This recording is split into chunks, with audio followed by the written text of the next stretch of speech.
Bisa bisik nai lai thangkha ani jadu bai malai maya koktun bon rohliya tamo janin kha siholiya serek serek salang mani ano kapman lang mani muito detong kawonini semai seng relai mani ketang tongke malai na tongke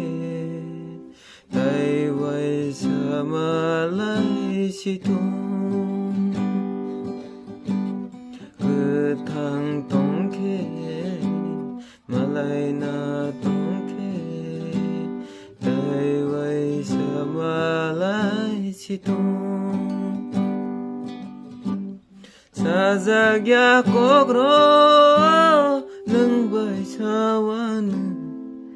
arono kothoma sajak sitom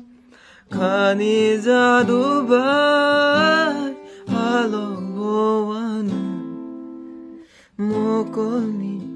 mokte kelai sitom serek serek salang mani ano kapang relang mani muito detong kawonini semai ai sing relai mani